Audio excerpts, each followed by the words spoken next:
Welcome to the Energy Capital Podcast. I'm your host, Doug Lewin. Welcome to a special presentation called Texas's Power Rush. This was a special presentation I did for paid subscribers just about a week or so ago. I try to do these quarterly with the very latest statistics of growing demand, growing supply. We do have a lot of growing demand in Texas, 25% over the last 4 years, a tripling in the far west zone over the last 8 years. But there's also rapidly growing supply in an interconnection queue that is growing very rapidly. So covered all of that, not only solar and wind, but also batteries and natural gas. We have seen a doubling of natural gas plants in Texas interconnection queue. Covered all of that and much, much more. Demand response, quantifying how much of an impact that's having on the Texas market. So this really covered a lot of ground. What you'll hear is also a Q&A with subscribers at the end of this. So I hope you'll get a lot out of this. Always looking for feedback from folks as to what to cover in future ones of these. Really try to be quite comprehensive about what I think is the most dynamic market in the United States, certainly, and among the most dynamic markets in the entire world, the Texas and the ERCOT market. This is a paid episode. This was a presentation I do for paid subscribers. First 15 to 20 minutes is free as usual. And then after that is for paid subscribers. There were a lot of charts and graphs. So if you want to follow along, you can go to douglewin.com. You can see the whole video there. Also, that first 15 to 20 minutes will be posted on the YouTube channel at Doug Lewin Energy. Thank you very much for listening. If you're already a subscriber, thank you. If you're not, please become one today at douglewin.com. And as always, leave us a 5-star review. Please tell friends, family, and colleague about the podcast and the Texas Energy and Power newsletter. Really helps people find us organically and helps with that growth, and we greatly appreciate it. And with that, enjoy the special presentation, Texas's Power Rush. All right, so let's start on the demand side. This is something everybody's talking about these days. Obviously, really fast rising demand. And I think the main point I want to make with this particular slide is that there's a whole lot of discussion out there about data centers and how load growth is coming. In Texas, this is not just a futuristic thing. We have load growth happening right now. This is historic up through 24. And what you're seeing for 2025 here is if the next 5 months go as the first 7 months did, because we had about a 6.5–7% growth in the first 7 months relative to 2024. So this all adds up to, under 400 terawatt hours 4 years ago we're probably going to be close to, but not quite at 500 terawatt hours by the end of the year. Phenomenal demand growth like nothing we've seen. I was saying the 60s for a while, and somebody corrected me. I always appreciate being corrected. If you think I'm saying something wrong and you've got data to back that up, please send it my way. Actually, the late 70s, we were coming out of the energy crisis, might have had similar growth rates, probably not exceeding what we're at right now, but pretty close. In 2025, every single month has seen more consumption than the same month 1 year ago. July consumption was up even more. That's energy use, of course, than in previous months. But interestingly, peak demand was only up about 1%. So this does suggest that we're seeing higher system utilization. And here's another way to look at this. So this is really, I think, really interesting and not talked about nearly enough. Our minimum load is much, much higher in 25 over the last couple of months. August is also trending. We don't, we're still have some more days to go. So we could have and temperatures are down a little bit. So maybe we'll have a lower load before the month is over. But I was looking back and I think the lowest so far this month is like 53, whereas last year was like 48. So that suggests, again, much higher system utilization while the peaks aren't necessarily going higher. That's partially a function of this summer isn't as hot as last summer, but it also could be a sign that loads are changing the way they consume power and that some of these, particularly data centers, are consuming more power in the evening. Still too early to tell, but it's kind of suggestive of that. So the growth that we have seen in these last 4 years looks like it is actually going to accelerate in 2026. This is from EIA. They think that we are going to see 14% growth next year. That would be double the growth rate, and that would be unprecedented since probably, I think I'm on solid ground to say 1950s, since we've seen that kind of load growth in any year would really be extraordinary. Of course, growth was high coming out of COVID, but even then, I don't think it was 14%. So these are really phenomenal figures. And obviously they're showing high load growth in other parts of the country, but really nothing like ERCOT. There's nothing like working on this stuff within Texas right now. Really an extraordinary time. Where is this load growth coming from? This is from an Oncor filing. Oncor is the utility from the Dallas-Fort Worth area when they do their energy efficiency filings, because industrial consumers are exempted from those efficiency programs. They have to break out the use according to residential and small commercial and large commercial and industrial. You can see on the residential side, even though a lot of people are moving into their service territory, load growth is not zero, but it's not very fast, about 1%. And then here's what we see on the industrial side. Again, not just the projections, the historical increases are just amazing. So the vast majority of the load growth is coming from the industrial side. And again, I always want to clarify, because we're getting all very used to looking at, the 5 years out projections with these big hockey stick curves. This is not a 5-year out projection. This is history. This ends at 2024. And the far west load zone has literally tripled in the space of about 8 years. Really just phenomenal, to the point that far west is although South Central has seen a lot of growth of its own, it might actually pass South Central. So one thing I also just want to point out here, and this is a little speculative, but I like bringing this stuff up because I know there's a lot of smart people on this call, and I want to hear when we get to the comments and Q&A at the end what you think of this. My theory here is that notice there's a big bump in North Central and South Central in 2022. I think that has something to do with high gas prices that year, that we're seeing a move to electrify. Pure speculation, but would love, anecdotal evidence, or if somebody's got some reports and data showing that. But it's the theory I'm going to work on a little bit. The large load queue. So this is futuristic because we're looking at the queue. Of course, it's history based on what's actually entered the queue, but this is not showing what's actually been built. I'll show that in just a minute. But the queue is up 70% since March. The queue is now 188 gigawatts. Of course, our peak load in Texas is about 85. The total amount of resources on the grid, nameplate resources, everything all in is like 175, 180. So that's a pretty eye-popping number. The history is a little less dramatic. Looking back 1 year, these are the actual large loads that ERCOT is measuring on the grid. The definitions of large load are a little squishy. Of course, we have a lot of industrial load far in excess of this, but they're really talking about Bitcoin mines and data centers. And we have seen about a 30% increase in 1 year. We've got about 7 gigawatts of it on the grid, another 13 with planning studies. So, to put this 188 in perspective, we aren't seeing that meteoric of a rise. Let's now look at supply. Are we building enough to keep up with that? So everybody talks about the large load queue. It gets a whole lot of attention in the press and at the legislature, but the generator queue is also growing extremely rapidly, right? Roughly a 20, 30, something like that % growth in 2 years, all the way up to 433 gigs. So I like to put these numbers next to each other. Yes, the large load queue is very large. Note that the generator queue is more than twice as large, suggesting perhaps we might actually be able to meet that load growth. Here's the interconnection queue broken down. This is when you add it all up. This is the 433 I showed in the last. 3 things I want to point to in this. They're all in that right column there. More than half the queue is dispatchable now. Batteries and gas exceed wind and solar.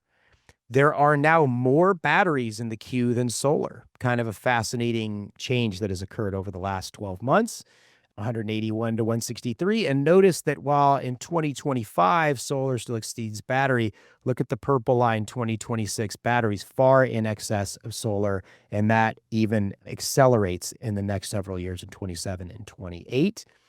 And last but not least, gas is catching up to wind, which is really kind of fascinating. Just a couple of years ago, there was a huge delta between those in wind's favor, and gas is catching, hasn't quite caught up, but is catching up.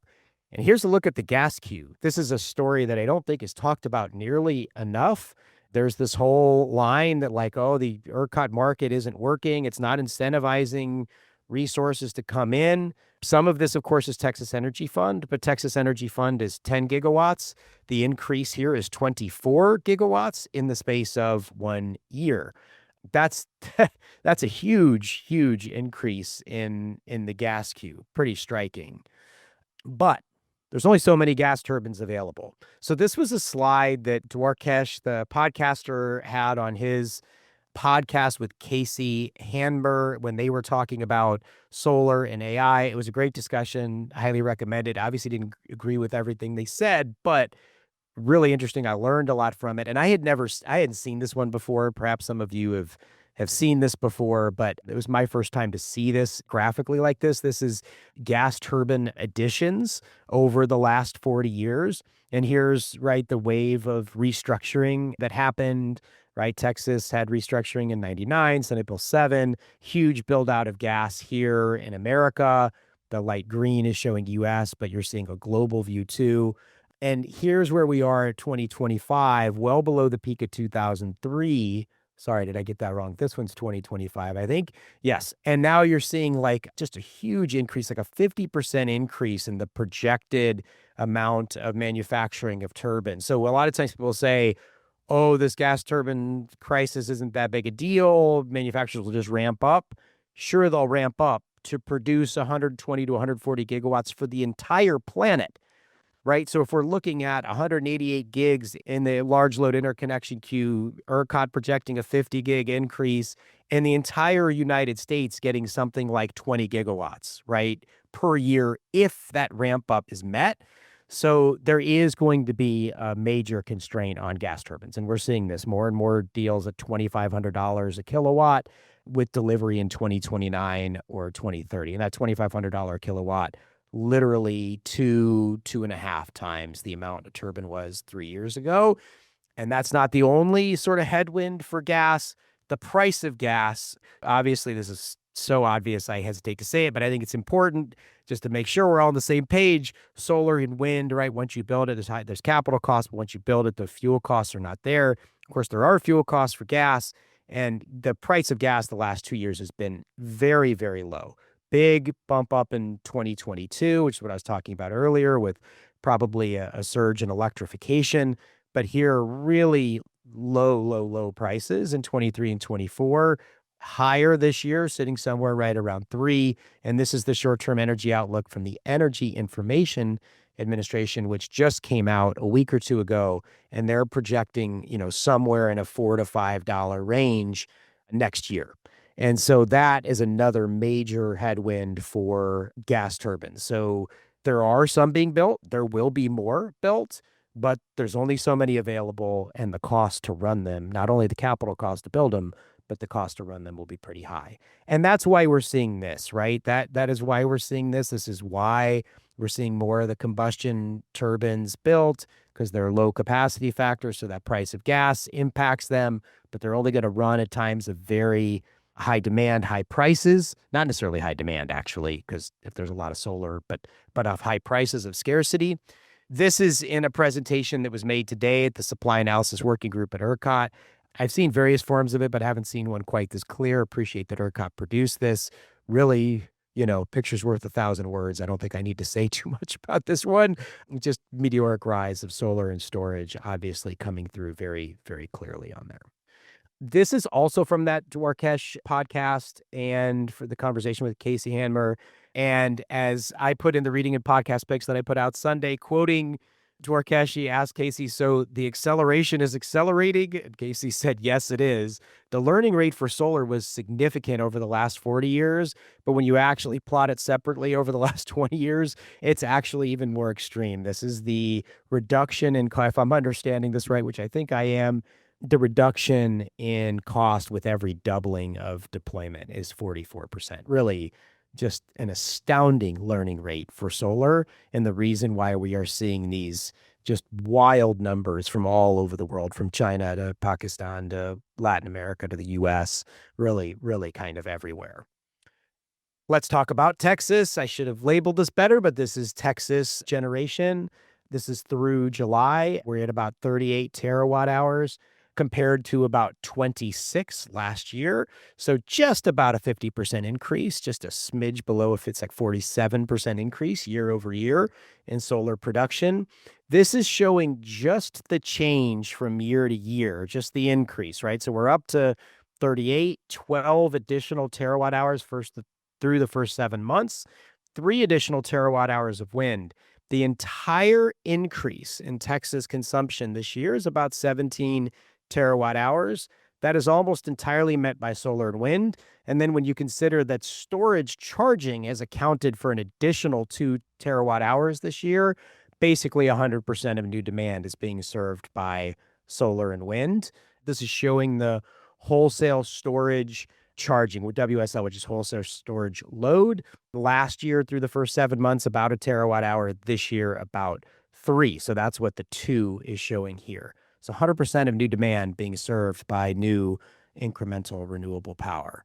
I thought this was pretty amazing. When you stack up all the emission-free power, that is, of course, nuclear, batteries, solar, and wind. We're at 94 gigawatts of that within ERCOT, 83 gigawatts worth of gas and coal. Obviously, you could break this out different ways, but I thought this is a pretty interesting way to break it out. I mean, you can even see the different types of gas here, combined cycle versus peakers. And what I wanted to show here, one of the things that, the headlines around batteries, and this is my own, like Twitter feed, I'll put in when there's a record. But, I don't know, I would get bored and the audience would get bored of just like tweeting every single day. But I wanted to take a non-record setting day and look at something we're seeing happen more and more often where, battery duration is something that gets talked about a lot. Oh, yeah, batteries are great, but they're only for very short periods. We were over 3 gigawatts for 2 hours. This is just a random weekend day, not a particularly high price day, not a particularly dramatic day, not particularly low wind, not particularly high thermal, just kind of a normal run-of-the-mill day. And you can see batteries charging up over a fairly, long period of time and then discharging over a longer period of time. We are seeing this more and more often just on a day in, day out basis. This is from Grid Status, and I love this graphic. Really kind of shows how storage have really taken up a big role in ancillary services. So when you see stuff like this and storage capping out at 6, and then you see this and you're like, wait a minute, 14.6 gigawatts of storage. Why am I only seeing 6 deploy? It's because a lot of them are sitting back here in reserves in case something goes wrong with the system. They're there as a backup.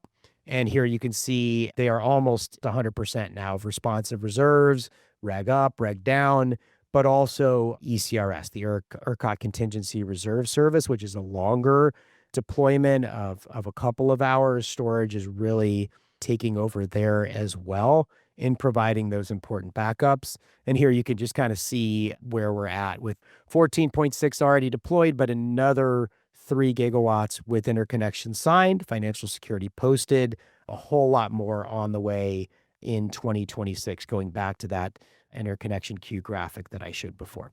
So I think this would be a good time for me to catch my breath and see if anybody had any clarifying questions, anything confusing to anybody at this point. Hey, Doug, this is Mike. Thanks for doing this afternoon. One point back to the increase in usage you showed, I think, for the North Central back in 2022. A lot of that could probably be attributed to the extremely hot summer that we had compared to the year before. Just in the DFW area, we had 800-degree days in 2021. And then in 2022, we went up to 47. And then it was like 55 in 2023. So those 2 summers were extremely hot. So our usage, I imagine, throughout the June, July, and even into September probably was up significantly. So, and that makes sense, and that is obviously true. What sort of though is interesting to me is you do see some increases in but it was hot across the state, and the rise is not nearly as dramatic. I guess the coast, yeah, I don't know. It's just interesting. It's just something that. Thanks for that, Mike. And I think there's some unpacking that could be done. One of the things I just haven't seen great stats on, and I would love to see more is sort of how much of this in the far west and this is attributed to industrial electrification. In the first podcast that I did for the Energy Capital podcast, it was with Will McAdams, obviously former PUC commissioner.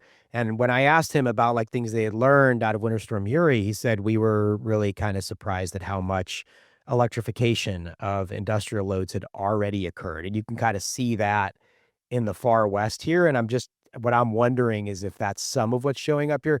Clearly, you're right. Heat would be part of that. And it may be all of it. If you've seen any good data analysis on that, I would love to be a consumer of that. Okay. Thanks, Mike. Appreciate it. All right, cool. I'll keep running through and then we can do some more questions and discussion at the end. All right. So I had a supply section and a demand section. Sometimes supply and demand are the same thing. So we are going to see, I think, a whole lot more demand response. Again, lots of large loads already here, lots of increase in demand already happening, whole lot more on the way. This is from a note that Goldman Sachs put out. I linked to it in the reading and podcast picks just this last Sunday. And they derived this from the Tyler Norris and Duke University Nicholas Institute. Tyler is one of like 4 or 5 authors, but I interviewed Tyler for the podcast, so he's the one whose name always sort of comes to mind. But it was this Duke University Nicholas Institute analysis. And what they showed was if data centers could curtail for 0.25% of the hours, 0.5% of the hours, 1% of the hours. And to be clear, this is not 0 to 100. Tyler talked about this on the podcast. They put it into the report, but this could be a throttling back, right? It could be you're running your data center, but instead of running it at 100% for just a few hours, you're running it at 80%. There are certain responses to whether they're inquiries or if it's training a large language model, you can throttle it back. If it's responding to ChatGPT inquiries, they may not be as long during that period. There's a million different ways to do this. And if we can curtail even for that amount of time, this is the amount of new gas generation that would not be needed. Again, this is a Goldman Sachs paper.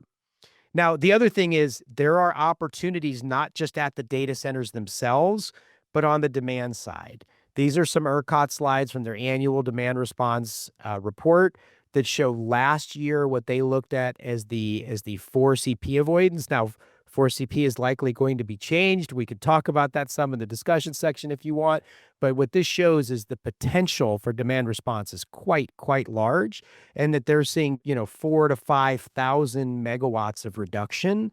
This is not residential. This is, except there's CPS and Austin Energy participate in the 4CP pricing.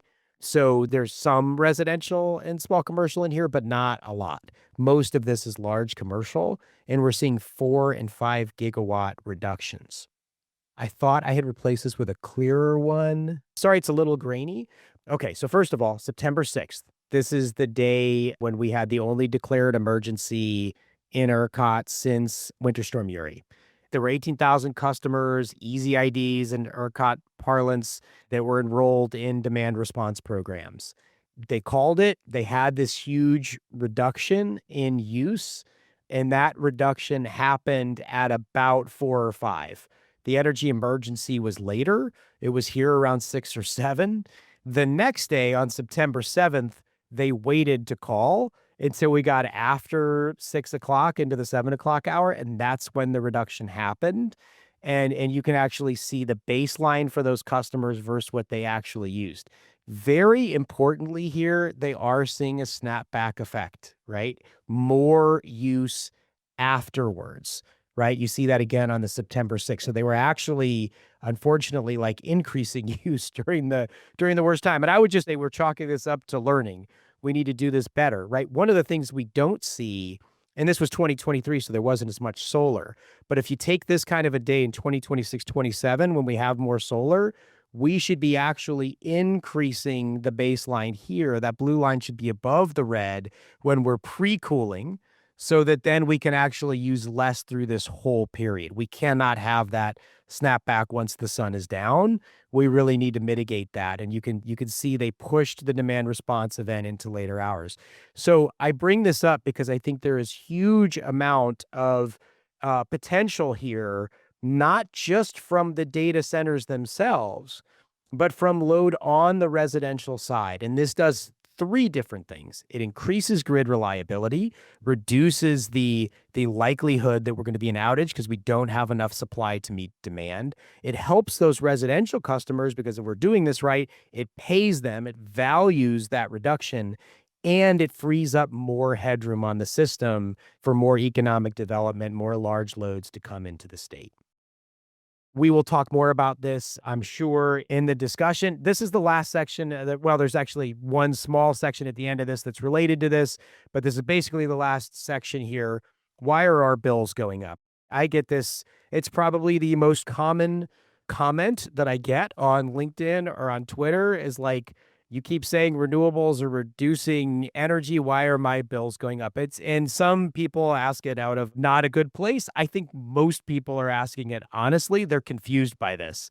And so I think it deserves a serious answer. And that's what I've started to put together here. I've obviously been writing about it for a while, but trying to further that education and explanation here. First of all, if it's renewable energy, as some very prominent people are saying it is, then why are West Virginia and Alabama with effectively no renewable energy, why are their bills going up faster than Texas's? I don't know why Mississippi is tracking us so closely there, but this is pinned to 2018. Yes, power prices are getting higher, but it's not because of renewable energy. If anything, renewable energy is helping to reduce those costs. The biggest reason for the rise, again, EIA data, is distribution. And you can see here production when you go back to even as far as 2003, and this is capital additions, but like, we're basically seeing a pretty, not a flat line, it's up and down, but if you normalize that, that increase is not super high. And there are similar graphics that show the impact sort of expressed as dollars in your power bill. Transmission is going up, but not as much as distribution is. The other big thing that is driving power prices higher are gas costs when they are high. Again, the last couple of years, they were not high, but in 2022, they were quite high. And we saw a big increase in wholesale electric prices. That takes a little while to translate into residential electric. This is US figures, not Texas, but you can really see that impact there. So when you add up distribution and higher gas costs and how that translates into power prices, that is what most of the increase is. This is shown another way and only goes through 2023. This is from report by Powerlines. I will have a podcast coming out soon with Charles Hua of Powerlines. This report that they put together is great. When I do send this out to subscribers, I'll include the link to this report. It's really worth reading. But the rate increases on the transmission and distribution side, this is national. So this would include electric and gas utilities. This includes vertically integrated. But we are also seeing it here in Texas. And this just, I think, we do have lower rates than other places, but our bills are quite high. This is really a major, major problem in Texas, where just about half of Texans are reporting struggling to pay their power bills and actually choosing between food, medicine, and their power bill. So this impact with utilities, asking for and receiving higher rates, we are going to see this in a major way in Texas. Oncor has just asked for a rate increase that is quite large. This is showing their capital plan. I'm going to show how this compares to the last 5 years in just a minute, but I also want to put your attention here on what they're showing is their 2030 to 2034. This is just a headline that talks about an extra $12 billion. That's what they're showing here, that they are trying to get into their rate case. Here's what it looks like when you look at if they were to do this 55 to 75 billion. And this is not taking if you put it at 75 billion, I only had it going to 75 just on an annualized basis in the last year. So I could have actually showed this at a much higher level, but if they do that, this is what Oncor's capital expenditures entirely recovered through rates will look like. So this is the historical spend, 4 billion or so last year. This is what they're asking for in their rate case. This is what they are signaling. This was from an investor call. This is what they're telling Wall Street they are looking to do. Now, to be very clear, please don't think that I believe we don't need to spend on transmission and distribution. We do. We need significant investments. The question is, how much can the market actually take when our bills are already this high and when 50% of Texans are choosing between food, medicine, and their power bill? How can we get a handle on that? How could we reduce that spend? One way would be to better integrate these distributed resources that are coming onto the grid pretty fast. I would point your attention here to this battery figure on the distribution grid. Pretty incredible. The smaller batteries growing not quite as dramatically, but still growing at a fast clip. And of course, solar. So DERs are one way to do that. And we'll talk about that more in just a minute. If renewables are restricted, we would see more gas used on the system. And you saw the EIA chart earlier with gas going up. So this is Energy Innovations modeling of Texans looking at having $500 increases to their bills. That would be on top of this utility increase as well. So we got to be really careful about this. Really important to continue renewables. And this is where I'm just going to end. Winter is still the biggest problem. I don't want to make every presentation I give you all about winter and resistance heat, but I also don't want to leave it out because reducing energy waste will help with this affordability crisis we're having and increase reliability. I wrote about this just yesterday, I think, in the Grid Roundup, and hat tip to Mose Buchel for his reporting on this. I had missed this audit report, didn't see that it had come out, but he reported on it. The state auditor released a report about the Railroad Commission's implementation of Senate Bill 3. And I think this is really, really striking. 8,732 inspections, 2 violations, 2. And they did not, according to the auditor's report, communicate with any of the other 8,730. No note to say you weren't in violation, but we really think you ought to consider this best practice or something. And this is what, I don't say this just to be critical, right? This is when Winter Storm Uri happened, we had 3 major problems, right? Failure of gas supply, failure of power plants, excessively high demand. I think ERCOT and PUC have done a pretty good job with I would love to see an auditor report of what they're doing. Anybody who's, affiliated with ERCOT or the PUC probably doesn't want that, but I actually think they're doing a pretty good job. They're inspecting every power plant every 3rd year, and we have seen in the data that there has been less outages of large power plants during winter storms. By no means does that mean it's perfect. We should have continuous improvement. Things should be hopefully getting better over time, but there have been improvements made there. We have not addressed the demand side. That's a major weakness and vulnerability, and gas supply is still a problem, and I think this shows that. Unless you think that 99.98% of the sites were doing exactly what they needed to do, this is a problem.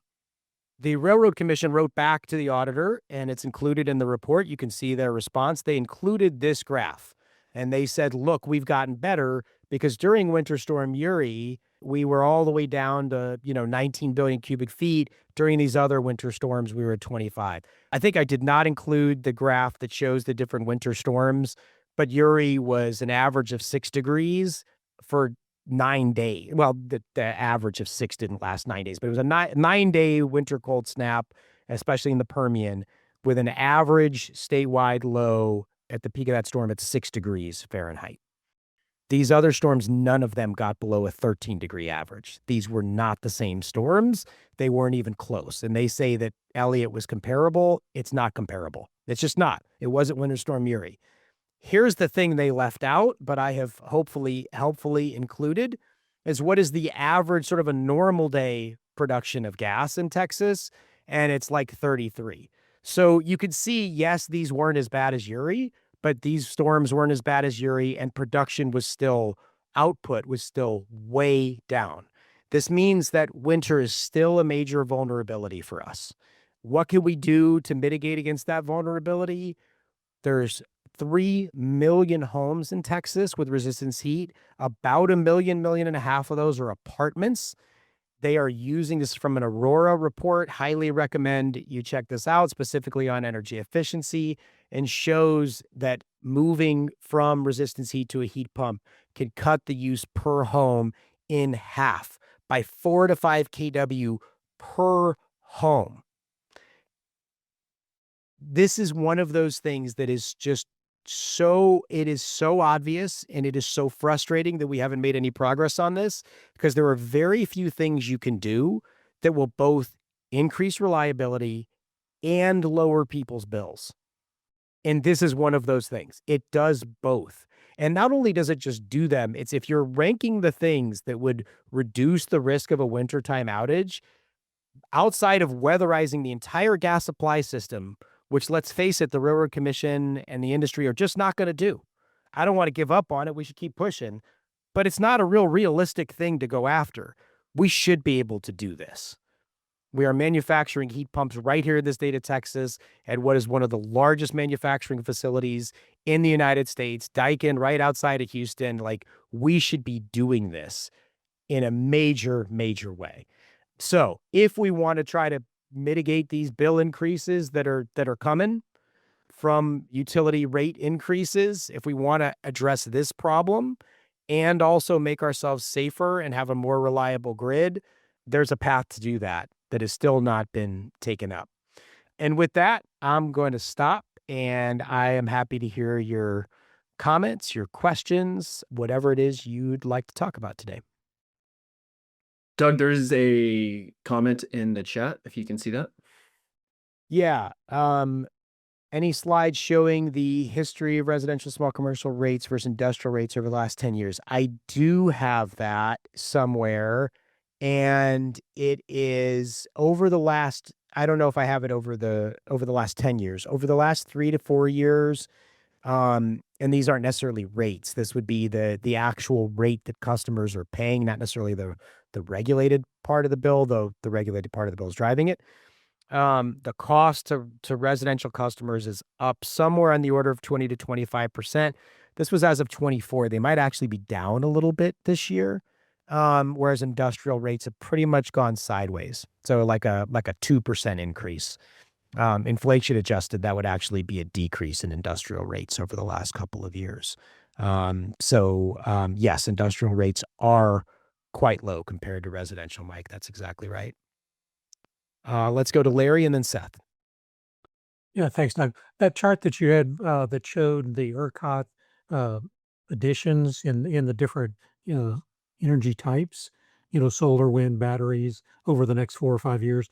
I think I had recently seen somebody posted on LinkedIn that there's been a bigger drop off, or the queue has gotten smaller just in the last month, which I guess may be related to we're starting to see some impacts of the reconciliation bill going through. So do you know if that chart that you were showing that had the ERCOT data, was that fairly recently? And then do you anticipate some of those future year projections for wind and solar, for solar and batteries, maybe to go down because of the reconciliation bill? Thanks. This is, to my knowledge, the most recent one, and I think it's literally just a couple of weeks ago. I do expect we will see a lot of projects fall out of this because of the changes from Congress and the president and some of the executive actions out there. But I still think we're going to see a lot of building. I think we're going to see a lot, mostly because the data centers are going to bring it. It's still the lowest cost, even when the tax credit's away. And so we'll see some fluctuation in there. You might already be seeing that. Like you said, there have been project cancellations. There is an ERCOT slide out there I saw the other day that there's, I think just in the past couple of months, if I've got this right, or past couple of weeks even, like 5 gigs or so have fallen out, but that's 5 gigs out of 433. And then there's more coming in. So the other thing we might see is we might actually see a more dramatic spread between solar and batteries, because the tax credit for batteries was left in all the way to 2033. So that's another thing. I think I think we were already seeing this trending that way. I think that trend may accelerate. Okay, thank you. Thank you, Larry. Seth? Thank you for this great presentation. It's something that I'm curious about, and I'm going to ask you to kind of pull out your crystal ball. Uh, the legislature authorized what let's call it CREZ 2 in terms of the new transmission lines to be built in the center of the state with a branch going out to the Permian Basin. And how much power demand do you see increasing in terms of Permian Basin demand with this new transmission line? I know we're all talking about data centers, but I have being in that area, having projects up in that part of the world, I think we're going to see significant demand for oil and gas, and it would make a lot of sense. And the impetus for that line is to use cheap renewable electricity. So is there a way that, there's an opportunity for us all the renewables and oil and gas to work together to make the most perfect Texas world for everyone, and economically benefit the entire state? And just want to hear your thoughts on that. Yeah. So first of all, this slide does kind of show that, right? Far West is inclusive. If I'm not mistaken, y'all correct me if I'm wrong, but I'm pretty sure Far West includes that, not only the Permian Basin, but more to the point, like the Delaware, where like there's been so much activity, and there is. I think this is a confluence of things. I think we're already, there's a lot of Bitcoin out there, right? I think that's a lot of what's showing up here. Data centers, like more conventional data centers, have started to locate there. And I think we're already seeing some of that AI load. And I think we're going to see more dramatic increases. This curve, I think, actually will accelerate in future years.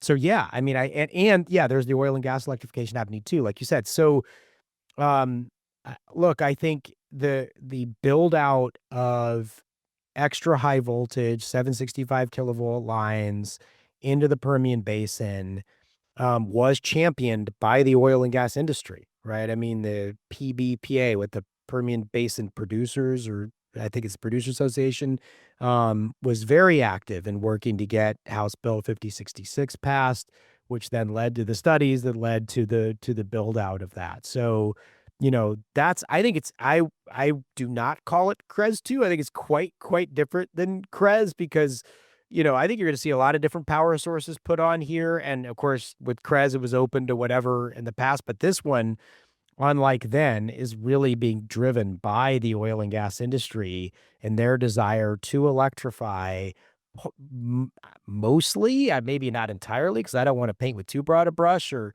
be overly simplistic or reductive or anything, but mostly and maybe entirely because of cost. Because diesel generation, it's funny, this came up in the podcast with Bill McKibben, right? That like in Pakistan, you're seeing this huge move to distributed solar and a huge reduction in diesel. Like diesel's a really expensive way to make power. And that's a lot of what's going on in the Permian Basin is diesel gensets out in the field. And if you can hook up to the grid, we were just the last question from Mike about industrial rates, like they're really, really low, especially when you put it side by side with diesel.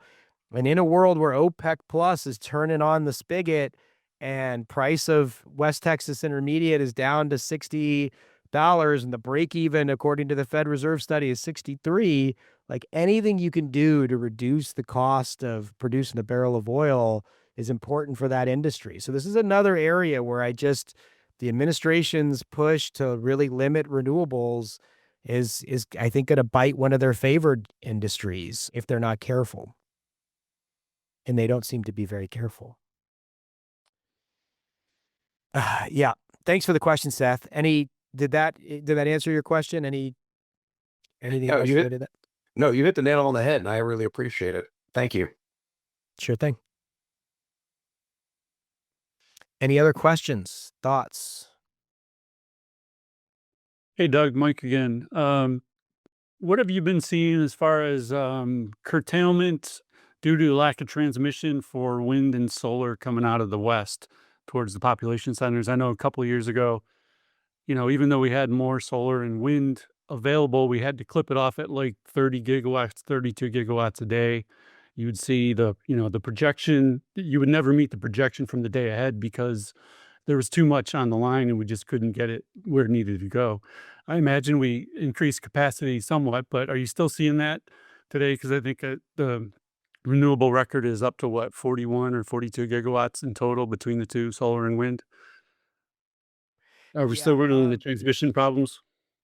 yeah, I think so. I think I haven't looked at that data lately of like the latest on the generic transmission constraints and curtailment and all that. I need to look at that. The IMM does a great job tracking that and reporting on it, but I confess I haven't looked in the last couple months, so I don't have the most up to date, but like what you're describing, of course, is correct. And yeah, it is a problem, and especially as I think part of that problem I think will be solved by where the data centers are locating, and their ability to like soak up some of that excess and actually like, just like I was saying earlier, like they can throttle back sometimes, they can throttle up sometimes, right? Like let's run this model harder or full blast because the power prices are zero or even negative or whatever the case might be. Um, I will tell you though, the West Texas stuff is important, of course, and that is where we see the biggest GTCs. But I had the September 6th slide up earlier, right? Like September 6th, the biggest problem was the transmission constraint from South Texas. It was very windy in South Texas, and ERCOT was very worried they were going to overload that line. They run it as a single contingency, even though they're double circuit lines. And this is an area where this was not in the presentation, but I think it's got to be on anybody's top 10 of improvements we could make to the grid for reliability and affordability. This is what I'm always looking for. Like, what are the things that address reliability and affordability? Like, there's not a massive universe of things, but there's quite a few things that could be done. And grid enhancing technologies would be one of those things, right? We as particularly as we talk all the time. I just talked about how AI is increasing demand. One thing I don't think we're looking enough at is how AI can actually improve the operation of the grid. Very hard for a human to sit there and try to figure out, yeah, I can increase flow over this line. Nobody wants to be the one that says that and then the line overloads, right? That is a feeling nobody wants to have. But if you can actually use the, intelligence of the massive computing power that we have, could we actually put more power over those lines, particularly on a day like September 6th, 2023, but frankly, day in and day out to lower costs for consumers and to reduce the potential for outages. So it is still a problem. I think last I looked, it was trending down a little as far as like we were at like 2 billion in uh congestion costs in, I think it was this is dangerous to do this from memory, but I think it was like 22, 23, 24. It was down a little bit, and I haven't seen the numbers for this year yet. Great, thanks. Thanks for the question, Larry. I think it was Representative Patterson during during the regular session that was making a big deal about renewables driving up costs for consumers, and I think it was around ancillary costs and things like that. Do you think that with what we've seen this summer, with the increase in battery storage and the fact that the cost, production cost have really stayed pretty low, even though we've had this large demand, do you think that talking point goes away now? No. You didn't say, do I think it should go away? Yes, I think it should. Do I think it will? No. I think there's just a lot of folks that just really just detest renewable energy. I don't understand it. I can't. I think you'd almost need like a psychological analysis it doesn't make any sense. Look, I've said this a lot, but I'll say it again. I don't view this as a cage match between gas and renewables and like only one is going to be standing at the end. I think gas is a very useful fuel. I think it will continue to be a very useful fuel. And I think renewables you just look at the data. It's 90 to 95% of what's being added around the world. It's a great energy source, and we should be using it as much as we possibly can. Especially on power grids, gas is alternative energy at this point. And that's okay. It's still very useful in that role. But a lot of people just hate that. I think they think that's going to mean the end of the oil and gas industry. I mean, I didn't have in this presentation, I can include it in the next one, but like we haven't seen any drop off yet in oil demand around the world. It might be coming. I think it is coming because China's now, more than half electric vehicles.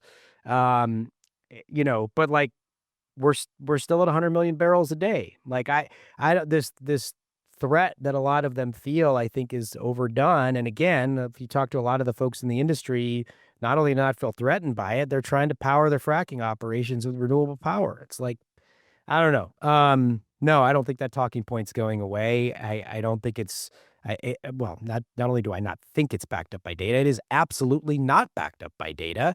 And, but I think they'll keep doing it anyway. Yeah, And of course we're hearing it out of the White House now too, which is not but it great. seemed like they only had one, or he was only referencing one source that wasn't kind of a peer review paper. It was just, one source was saying it was costing $2 billion or something. But anyway, yeah, thank you for your comment. And the methodology was just absurd in that study. It didn't make any sense. And yeah, I'm just looking through. I did have a few people submit some things prior to this, but I think I covered a lot of them. Data center growth, power prices. Here's somebody asking about community microgrids. Yeah, I'm very excited about community microgrids. You can call them whatever you want, but just having distributed power out there, I think, is incredibly important. Again, what are the things that can increase reliability and reduce cost? And a microgrid that has solar and storage as the main component might have some gas in it too, particularly if it's a hospital or nursing home or police station. But yeah, you could see amortized over a long enough period of time and all that sort of thing, reductions in cost. And obviously that one you can add into the reliability bucket, resiliency too, right? So especially for places, particularly on the coast, I just think those kinds of setups make a ton of sense.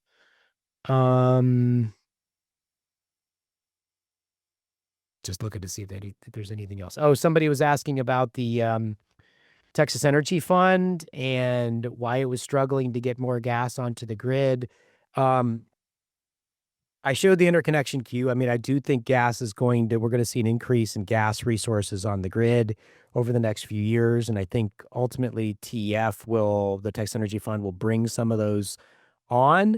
But, the biggest sort of headwinds that gas has, right, are the turbine availability, and as a function of that, cost, right? It is pretty common at this point to see $2,500 a kilowatt, and that is a very, very high number. We've seen that a few places now. Indiana, in some of the public filings there, and North Dakota, there was a project announced recently which was more like 2,700 a kilowatt. So those are really eye-popping kind of numbers. There's just only so much availability. Texas Energy Fund might have ended up helping with that because a lot of folks might have actually procured or at least got in line for a turbine because of the Energy Fund. So we'll see if that bears out. But then, of course, the other major headwind, as I talked about earlier, is just the price of gas. And while it could be 4 or 5, it could be less than that. It could be more than that. That confidence band in the short-term energy outlook was quite wide. Like, we could see prices much higher than 4 or 5 if LNG really takes off, if the producers really do exercise some capital discipline to reap the rewards of those higher prices. So I think that's a major headwind even for a subsidy as rich as we see in the Texas Energy Fund. All right, cool. Unless there's any questions on the call here, I think I'll stop there. But anybody else have any? Eric. First of all, Larry, yes, Saul Griffith's a great idea. I noticed he just started a Substack. Highly recommended. I've enjoyed checking out what he's got so far. Saul would make a great podcast guest. Thank you for that. Eric, the backup power package rules coming. I have not heard anything in a while on that. I need to check in on that again, but it is super, super important. And yes, as you put in the chat, Eric, do encourage local officials. Anybody that works at like hospitals, nursing homes, police stations, water treatment facilities. We need to get that program with the Royal We, like as a state, we've got to get that program going. We could get an extra couple of gigawatts of capacity onto the grid and have that be distributed capacity at the places where power is most desperately needed, particularly when the grid is down for any reason, not necessarily because of a winter storm, but just because there's a lot of like blue sky outages and that kind of thing. So having those out there is really, really important. And the progress on that has been frustratingly slow. So we need to get that one moving. James, on energy efficiency, yeah, I mean, I think that the proposed rule is actually probably a pretty good one. It doesn't do a whole lot. It's kind of incremental, but the incremental changes it makes, I think, are good ones, which are mainly changes to the bonuses. The bonuses that the utilities have made on energy efficiency are obscene, and I don't use that word lightly. Encore's on $50 million of spending on incentives. They got a $30 million bonus. CenterPoint spent $45 million on incentives. They got a $40 million bonus. That has to be changed, and the commission is going to change that.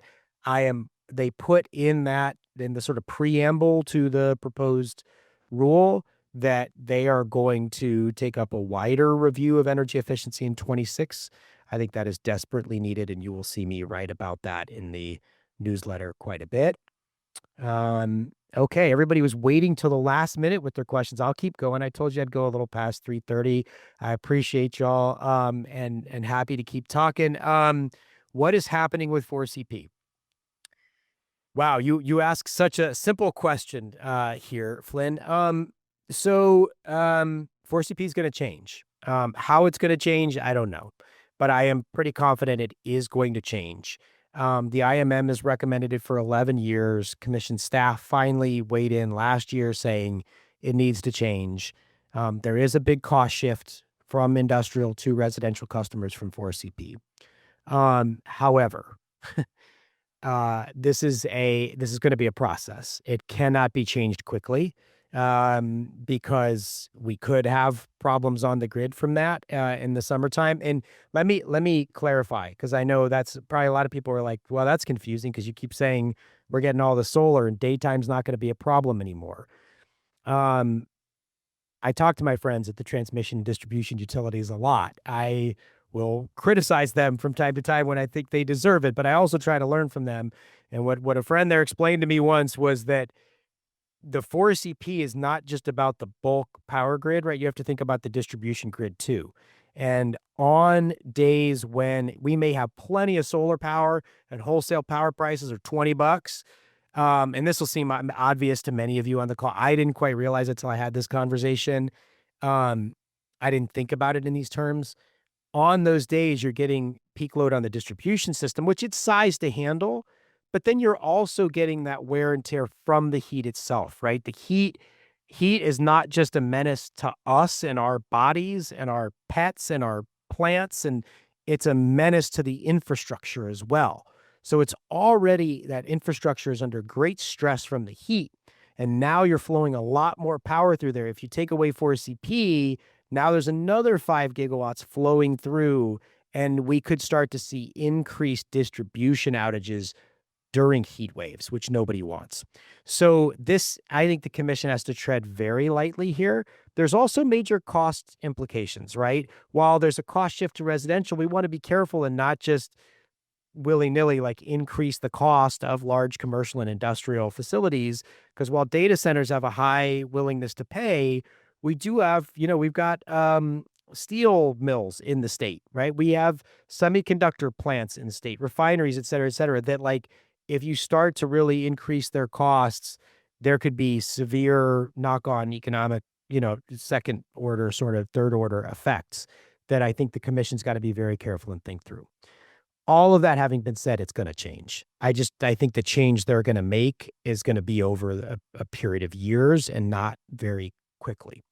I also think that they've got to, as they change it, there's a lot of things they have to think of, but I'll just throw out two of them right now. When I was talking about that snapback effect that we were seeing in that very small sample size of residential customers, we do see that on 4CP. As a matter of fact, the slide that I showed, I don't think I called it out in there, but it does actually show that. I'm just going to pull it up because I think the picture is worth looking at. So this is the slide that ERCOT puts into their annual demand response report and shows in 2024 we got a 5 gigawatt reduction from 4CP. So there's the baseline. There's the blue is the actual load. Green is the reduction they're seeing. Notice on the actual load, there's a little bit of a, upturn there right at like 7 or 8 o'clock, right? So there's 9, there's 8 o'clock, like right as the sun's going down, you actually see a little bit of an increase there. I think we've got to probably look at that and figure out how we deal with that. The other big thing, and this hasn't been announced yet, but I'm going to be talking to Travis Kavula for the podcast of NRG at the SPEAR Summit in a month. So if you're not registered for the SPEAR Summit, get registered for that. The whole program looks amazing. But on Friday morning of that event, I think they call it a workshop now, the SPEAR Industry Workshop. And this is one of the things I want to talk to him about, because as a major retailer in the state that is trying to build out a 1 gigawatt virtual power plant, their book and let's make it more personal, their customers, if they want to reduce at peak times, to reduce their bills, right? We were talking about an affordability crisis and bills going higher and all this. They don't have a mechanism to participate on the T&D side. The large customers do. So there's a long way around to say, I want to see that opened up. Whatever the new 4CP is, should not be for one customer class and one customer class only. I think we have to be very careful with this. We don't want to impose it on everybody. I certainly am not advocating for that, but I think there should be a voluntary path for residential and small commercial customers that want to be actively involved, that want to get a reduction in their bill, to participate in that. So I think they've got to manage, they've got to change it. Oh, and winter, right? How did I forget that? We probably need at least a 6 CP, if not a 12, right? That would be the other thing, because we don't see any of these large load reductions during the critical winter periods when we really need them. There's a whole informal network of people calling each other during winter events, but there should be something more formal, reflective in pricing. So winter, dealing with that kind of snapback and the net peak, and making sure that residential customers have a path to participate too, to mitigate that cost shift and just help customers reduce their bills. Those will be some of the things I'm looking for, but that is not the whole list.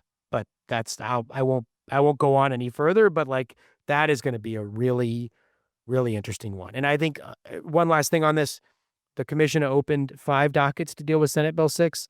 This is the one they said is going to take the longest. They don't expect to actually have a rule through until December 2026. So it is not lost, I don't think, on the commission how difficult that's going to be. Yeah, that was really detailed. Sorry, I didn't mean to go, but like, how do you answer 4CP in less than 8 minutes? I don't know. If you figure it out, let me know.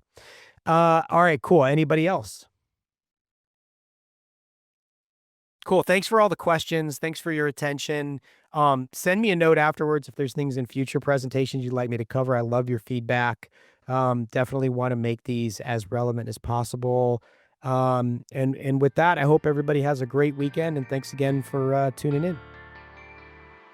Thanks for tuning in to the Energy Capital Podcast. If you got something out of this conversation, please share the podcast with a friend, family member, or colleague, and subscribe to the newsletter at DougLewin.com. That's where you'll find all the stories where I break down the biggest things happening in Texas energy, national energy policy, markets, technology policy. It's all there. You can also follow along at LinkedIn You can find me there and at Twitter, Doug Lewin Energy, as well as YouTube, Doug Lewin Energy. Please follow me in all the places. Big thanks to Nathan Peavy, our producer, for making these episodes sound so crystal clear and good, and to Ari Lewin for writing the music.